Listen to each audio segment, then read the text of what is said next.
Success is not, attracted by desire. It is basically created by alignment.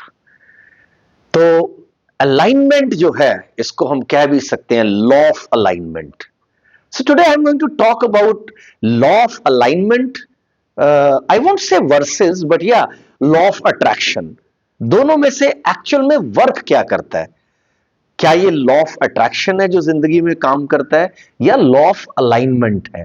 अच्छा, मुझे बड़ी ना कलाम साहब की कुछ खूबसूरत पंक्तियां याद आती हैं और वो मैं बहुत सालों तक उसे इस्तेमाल भी करता रहूं आज भी. लेकिन हाँ, करियर के शुरुआती दौर में ये मेरी फेवरेट पंक्तियां हुआ करती थी भी और आज भी उसको. लेकिन उस वक्त बहुत ज्यादा मैं इसको करता था, है ना. Dream dream dream, dreams transform into thoughts, thoughts create actions and actions bring results. Means उन्होंने ड्रीम को, है ना, रिजल्ट्स के साथ अलाइन किया. बट वो कलाम साहब है ना, उनकी सोच, उनके एक्शन, वो पूरी एक अपने आप में एक फिलॉसफी है. लेकिन जब मैं देखता हूं लॉ ऑफ अट्रैक्शन को, वो शायद बहुत ज्यादा ओवर सेलिंग हो रही है ना. फोटो लगा लो, पिक्चर लगा लो, है ना, सोचते रहो सोचते रहो. यार अगर ऐसे सोच सोच के इंसान अमीर बन सकता, सक्सेसफुल बन सकता, तो फिर तो सारे शेख चिल्ली पता नहीं क्या अचीव कर लेते.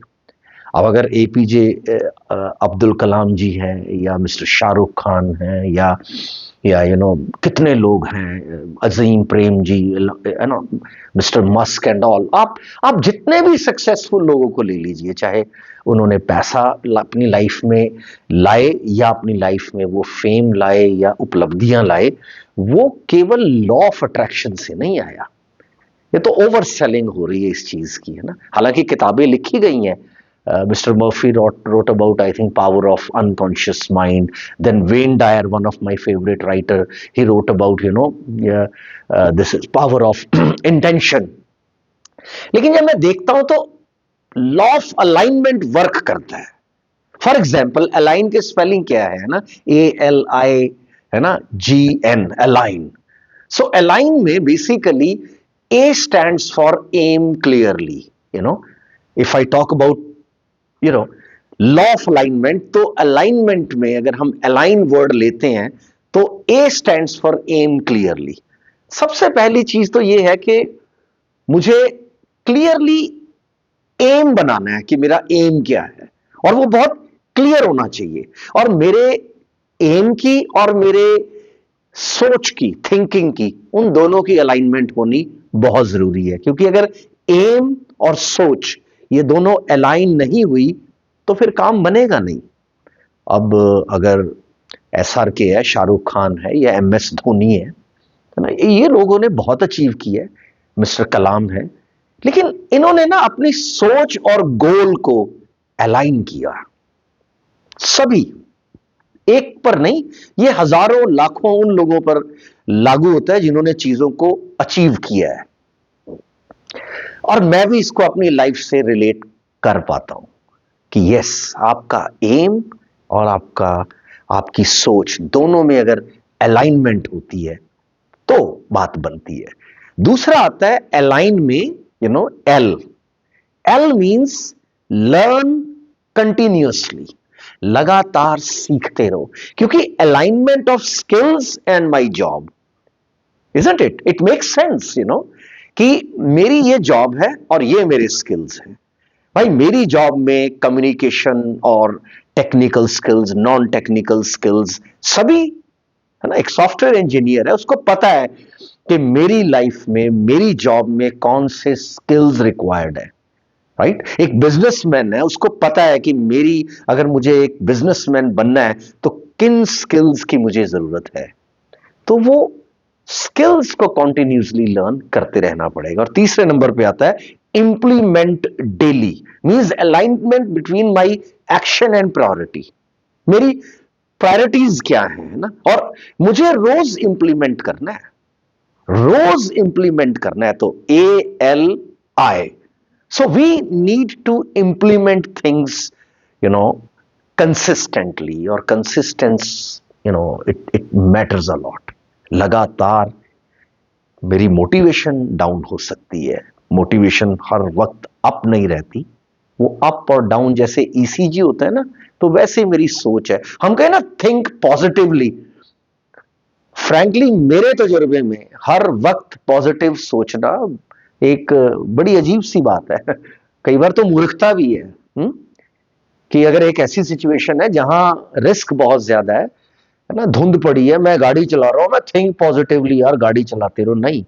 वहां एक्चुअली थिंक नेगेटिवली भी होना है कि यार अगर विजिबिलिटी इतनी कम है तो मैं इसको टाल भी सकता हूं, अगर वो टालने लायक है काम, या मैं इसको कल भी कर सकता हूं, या अगर चलाना भी है तो मुझे बहुत केयरफुली चलाना है। तो पॉजिटिव जरूरी नहीं है कि मैं रोज हर वक्त हाई नोट पे होगा कि यस यार I can do the things, let's do, no. So implementation is very important. Mood मेरा कैसा भी है, इंप्लीमेंट मुझे लगातार करते रहना है ना। और अलाइनमेंट में चौथा आ जाता है जी। हमने ALI की बात कर ली, जी। जी मींस ग्रो रिलेशनशिप्स। अब हम शाहरुख खान की बात ही करते हैं ना, बहुत बातें होती है उसके बारे में। यार उसके रिलेशनशिप देखो ना, यशराज के साथ उसका रिलेशन, करण जौहर के साथ उसका रिलेशन, अपने जितने भी कॉलीग्स हैं उनके साथ रिलेशनशिप, उसकी टीम के साथ उसका रिलेशनशिप। उसी तरह MS धोनी, है ना, उसी तरह जितने भी लोग जिंदगी में, Warren Buffett, Jack Ma, you name it, है ना, अजीम प्रेम जी, मिस्टर रतन टाटा। अब रतन टाटा तो बहुत ही पॉपुलर हैं, आप देखिए कि उन लोगों के रिलेशनशिप कितने स्ट्रांग रहे होंगे। अकेले नहीं अचीव किया उन्होंने, इट्स अ टीम वर्क, है ना, सॉलिड टीम वर्क। तो grow relationship. And last is never quit easily.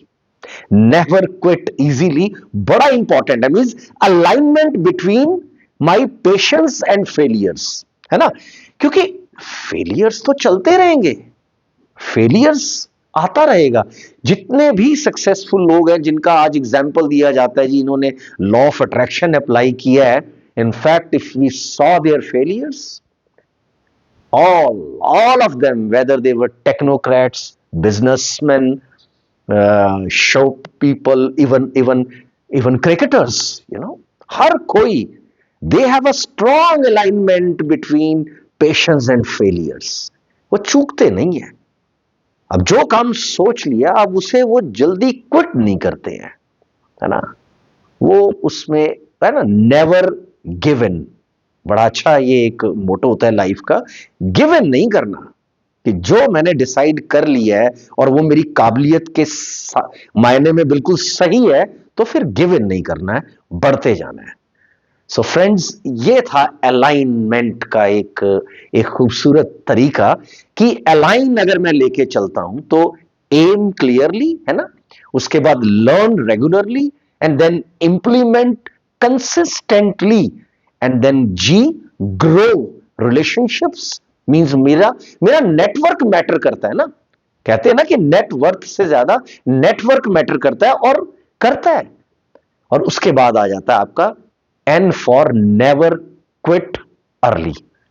तो लॉ ऑफ अट्रैक्शन काम करता है कि नहीं, मुझे नहीं मालूम, लेकिन लॉ ऑफ अलाइनमेंट श्योरली करता है। अच्छा, आदमी जब सक्सेसफुल हो जाता है ना, या कुछ लोग चार पैसा कमा लेते हैं, है ना, तो बैठ के फिर वो बातें करेंगे जी, लॉ ऑफ अट्रैक्शन, मैं ताज होटल में जाता था, मैं ये करता था, मैं, अरे यार, इन सब लोगों के दुख, तकलीफ, दर्द, वो नहीं इंसान बात करता।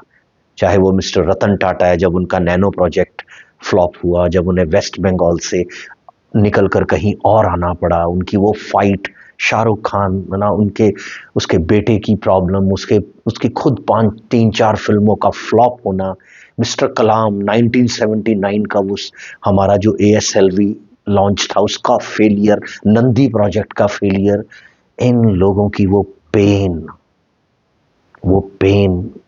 वो हम नहीं देखते। हाँ, खूबसूरत चीजें देखते हो, law of attraction. Yes, law of attraction does work, है ना, एस्थेटिकली मैं कह सकता हूं yes it does work, but उससे पहले law of alignment.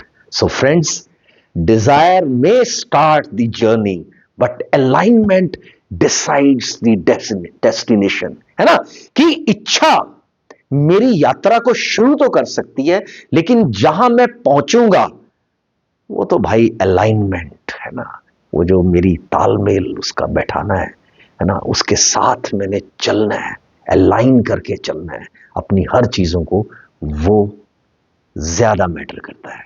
Thank you.